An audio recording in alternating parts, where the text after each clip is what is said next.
Ever heard of a group of people who call themselves Muslims, but a bunch of other Muslims say, nope, you're not? Sounds dramatic, right?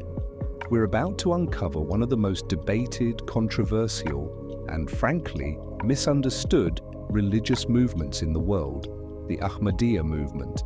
Now, before we get into it, let's talk numbers, because numbers make everything sound more serious.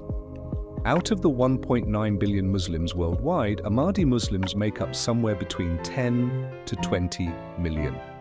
That's about 1% of the global Muslim population. That means if you were at a stadium with 100,000 Muslims, only about 1,000 of them would be Ahmadis. Or if you were at an Islamic conference, there's a solid chance most people in the room would not be fans of their beliefs. And here's a crazy fact. Ahmadis are legally not even considered Muslims in Pakistan, the very country where their movement gained traction. Let that sink in. Imagine being born into a religion, practicing it every day, and then being told, actually, no, not you. Wild, right? So what's the deal? Why are they controversial? Who started all of this? And why does this movement stir up so much emotion, from deep admiration to intense hostility? Let's get into it. So, back in the 19th century, India was this chaotic mix of British rule, religious reform movements, and general existential crises. Enter Mirza Ghulam Ahmad. He wasn't just some guy with a spiritual blog before it was cool. He was a scholar, writer, and religious leader who claimed, wait for it, to be the promised Messiah and Mahdi. Now, if you're not familiar, the Mahdi is a prophesied leader in Islamic eschatology who is supposed to come before the day of judgment to restore justice. The Messiah in Islamic thought is generally understood to be Jesus, who will return. But Mirza Ghulam Ahmad, he said, surprise, it's me. And that's where things got heated.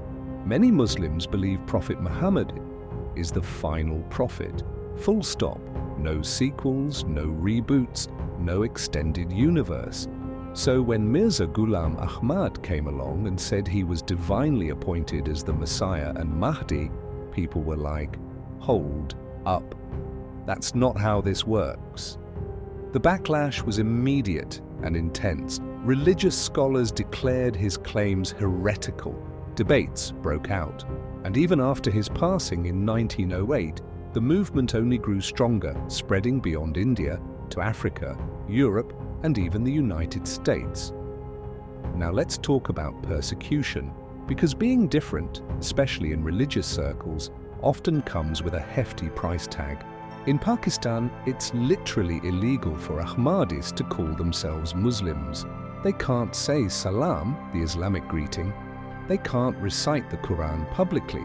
They can't even name their mosques mosques. If they do, it's considered blasphemy, punishable by prison or worse. Let that sink in for a second. A group of people whose entire motto is love for all, hatred for none, are constantly under threat for simply practicing their faith. How's that for irony? And it's not just Pakistan. In many Muslim-majority countries, Ahmadis are shunned, harassed, or worse.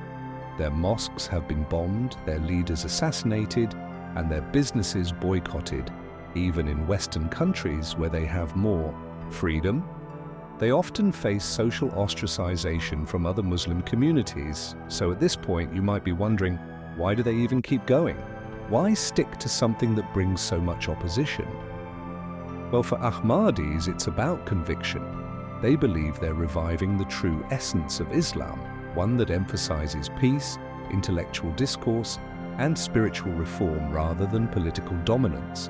And they're not just sitting around debating theology, they're actively involved in humanitarian work. They build hospitals, schools, and provide disaster relief worldwide. Even if you don't agree with their theology, you have to admit, they walk the talk when it comes to service. But here's where things get interesting. Their philosophy of being peaceful, apolitical, and obedient to secular governments makes them stand out. Unlike many other Islamic movements which sometimes struggle with the balance between religion and state, Ahmadis are like, hey, follow the law of the land, be good citizens, and let God handle the rest. This has led to another layer of controversy. Some critics argue that their loyalty to secular rule means they're not upholding real Islam, which in their view should encompass both religion and governance. Others say their movement is a Western-backed conspiracy designed to weaken the unity of Muslims. Yeah, the conspiracy theories go deep. At the end of the day, whether you agree with their beliefs or not, there's no denying that the Ahmadiyya movement is one of the most unique and resilient religious communities in the world. So here's the question. Does being a Muslim mean following a strict, widely accepted doctrine? Or does it allow room for reform and reinterpretation? That's for you to think about. Now, before you click away, let's make this a conversation. What do you think? Have you ever met an Ahmadi Muslim? Do you think religious identity should be determined by state laws? Or should it be a personal matter? Drop your thoughts in the comments. And if you found this video interesting, hit that like button, subscribe for more deep dives, and share this with someone who loves a good, thought-provoking discussion. Because at the end of the day, understanding different perspectives doesn't mean you have to agree. It just means you're open to learning. Catch you in the next one. Stay curious, stay kind, and as always, question everything.